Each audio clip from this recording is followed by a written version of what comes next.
ए गोरी सुन तो काय बताना। अते सस सवरी कहाँ जात है? अरे तोला का करे बर हे?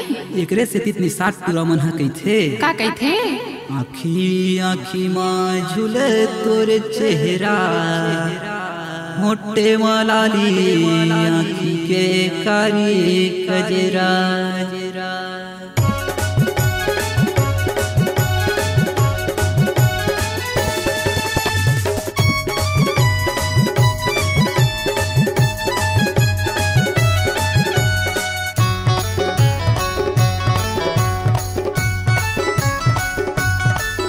आखी आखी में झूले तोर चेहरा, अच्छा मोटे मलाली आखी में गजरा। आखी आखी में झूले तोर चेहरा, मोटे मलाली आखी में गजरा। ये मोरे रानी हृदय में समाये वो, माया पीड़ित ला कहीं हंसी खाए वो। ये मोरे रानी हृदय में समाये वो, माया पीड़ित ला कहीं हंसी खाए वो। के छाए हवे तोला बदरा, हाँ हाँ मोटे मलाली आखी मकारी कजरा। आखी आखी में झूले मोरे चेहरा, होटे मलाली आखी में गजरा। आखी आखी में झूले मोरे चेहरा, होटे मलाली आखी में गजरा।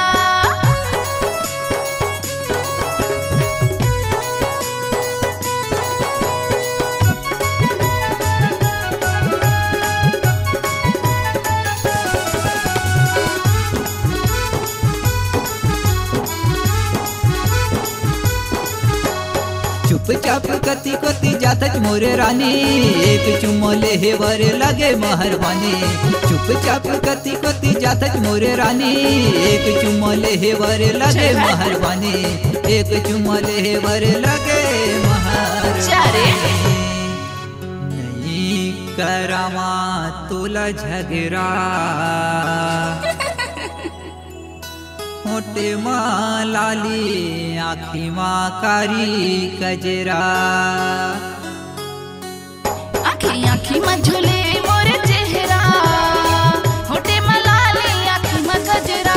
आखी आखी में झूले मोरे चेहरा, होटे मलाली आखी में गजरा।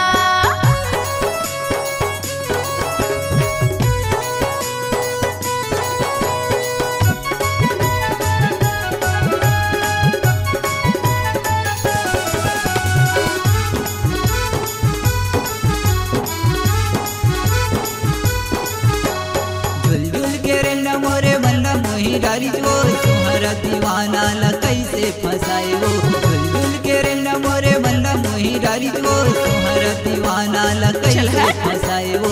तुम्हारा दीवाना ला कैसे फसाए। चारे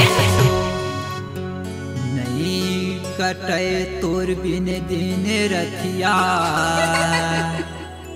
होटे मलाली आखी माँ कारी कजरा। आखी आखी में झूले मोरे चेहरा, होटे मलाली आखी में गजरा। आखी आखी में झूले मोरे चेहरा, होटे मलाली आखी में गजरा। ये मोरे रानी हृदय में समाये वो, माया पीड़ित ला कहीं हंसी खाए वो। ये मोरे रानी हृदय में समाये वो, माया पीड़ित ला कहीं हंसी खाए वो। के छाए हवे तोला बदरा, होटे मलाली आखी मकारी गजरा। आखी आखी में झूले मोरे चेहरा, होटे मलाली आखी में गजरा। आखी आखी में झूले मोरे चेहरा, होटे मलाली आखी में गजरा। आखी आखी में झूले तोर चेहरा, मलाली आखी में गजरा। आखी आखी में झूले तोर चेहरा, मोटे मलाली आखी में गजरा।